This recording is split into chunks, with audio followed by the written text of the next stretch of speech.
Monsieur Alexandre de Girardin était un général attaché à Monsieur le duc de Berry, qui savait concilier les devoirs de sa place avec ses sentiments d'amitié pour moi. Ben, aussi me prévenir dans mes intérêts comme dans ceux de la famille qu'alors il servait, des accusations graves dont j'étais l'objet.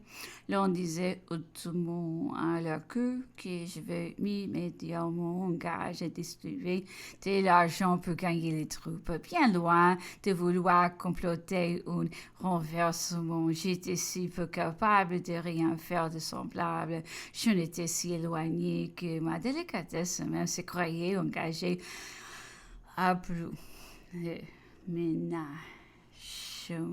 encore.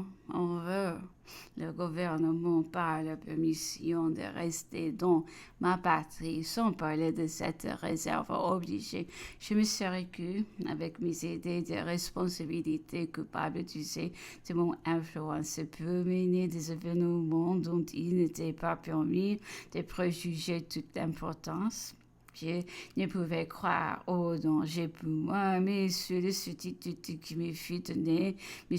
Boudier qu'on s'obstinait à me représenter comme l'agent de l'empereur Napoléon à Paris, que je n'y étais plus, on serait été sur les ardentes prières de toutes ce qui m'entourait. Je me décidai enfin à quitter ma maison. Je sortis le matin à 10 heures avec un chapeau d'une redingote de mademoiselle Cochelet peut mieux faire croire que c'était elle. J'ai pris le bras de son frère plutôt que celui de Monsieur Deveau, homme âgé, mon ancien écuyer à ma porte est au coin de la rue Serretti.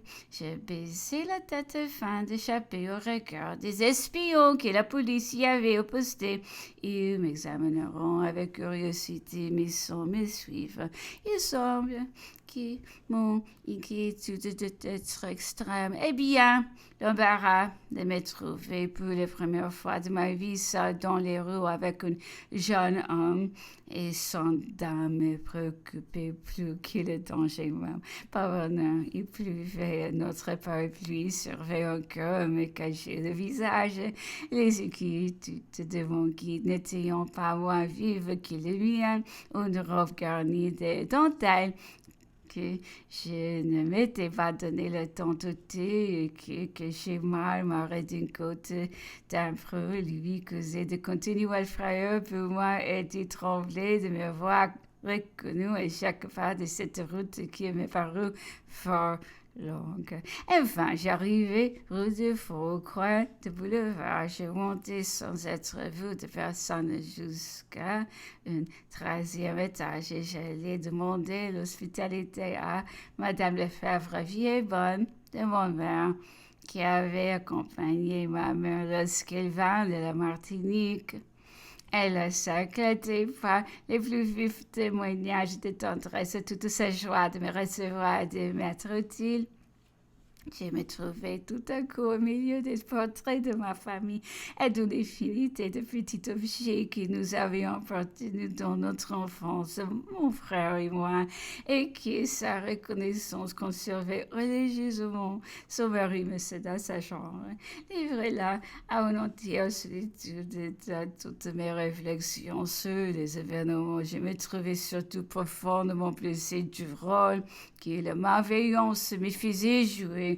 On me faisait courir les casernes, distribuer de l'argent aux soldats. Je me reconnaissais si peu dans cette manière d'agir que je me décidai à écrire à monsieur d'André, ministre de la police, peut-être la fausseté de ces bruits absurdes dont sa place le mettait à même de juger mieux que tout autre. J'ajoutais que fut peut-être l'avenir qui paraissait s'ouvrir devant moi pour l'avantage de mes enfants. Mon caractère me prescrivait de tendre en me mettant en dehors de tous les mouvements. Cette lettre fut montrée au roi, mais comme les chrétiens méfiantes et que les progrès de l'empereur la redoublayant, l'expiration contre moi devenait toujours plus vive. Cependant, chaque matin, les journaux venaient m'apprendre que le moment décisif approchait.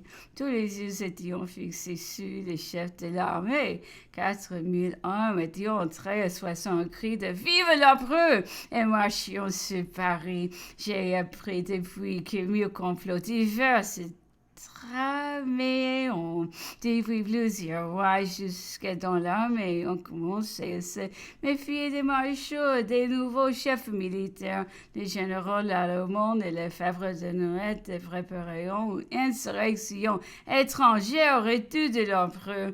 S'il n'eût pas débarqué à cette époque, le mécontentement était si général qu'on voulait renverser le Bourbon, même sans son arrivée. Le débarquement de l'empereur ne fit qui donnait une nouvelle direction aux idées aussi. En l'apprenant, le général de Favre de Nouët avait dit en partant sans ordre avec ses troupes qu'il allait mener la vieille garde à son ancien général. Les généraux allemands avaient aussi donné l'impulsion à leurs troupes qui furent arrêtées près de la capitale par le colonel de Talouet.